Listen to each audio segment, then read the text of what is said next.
Biochemic के student थे हैदराबाद के बायोकेमिकल के स्टूडेंट में, जब बायोकेमिकल के स्टूडेंट ने हैदराबाद में अपनी पढ़ाई पूरी करी तो हैदराबाद के मेयर को एक चिंता हुई कि हमारे यहाँ जो सीवर की पाइपलाइन है, वो सीवर की जो पाइपलाइन है बहुत ज़्यादा होती है, उससे मटेरियल जो है वो एवरीडे बहुत ज़्यादा प्रोड्यूस होता है।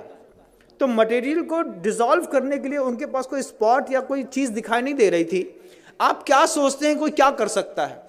जब ये क्वेश्चन मेयर के दिमाग में खड़ा हुआ कि जो मतलब मैन का बायो प्रोडक्ट है, जो भी मल वगैरह निष्कासित होता है, तो सीवर कनेक्टेड कर दिया, सबके यहाँ के सेप्टिक टैंक हैदराबाद में अलग कर दिए।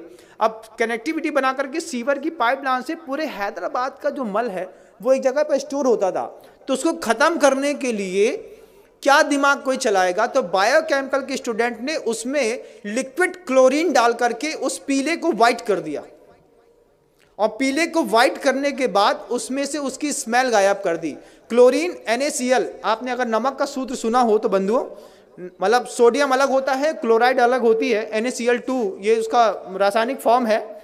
और जहाँ हम रहते थे पहले HGM, वहाँ पे Hukumchand jute mill and industries, और मतलब नमक से क्लोरीन बनाने का प्रोसेस वहीं पे होता था। लिक्विड क्लोरीन होती है, पाउडर फॉर्म में क्लोरीन होती है, गैस फॉर्म में क्लोरीन होती है, और सब अलग अलग चीज़ों में काम आती है। जो बांस के पेड़ होते हैं उसको साफ करने के लिए लिक्विड क्लोरीन काम आती है, जिससे आपका पेपर बनता है और जो बिल्कुल वाइट हो जाता है।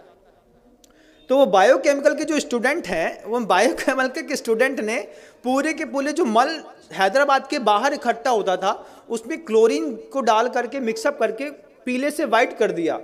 फिर जो वो पूरा एक पेस्ट के रूप में था उसको ड्रायर में डाल करके सुखा दिया, उसका पाउडर फार्मिंग कर दी।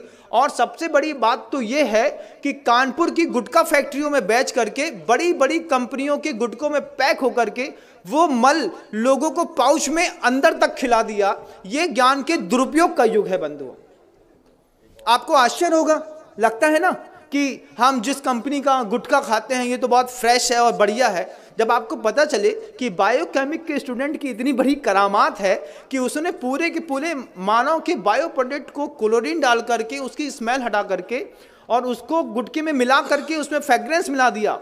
फ्रेग्रेंस का कारोबार कितना बड़ा है कभी आप सोच भी नहीं सकते, कुछ नहीं सोच सकते। और आपको तो खुलते ही साथ ही खुशबू आती है, एक तेज स्मेल।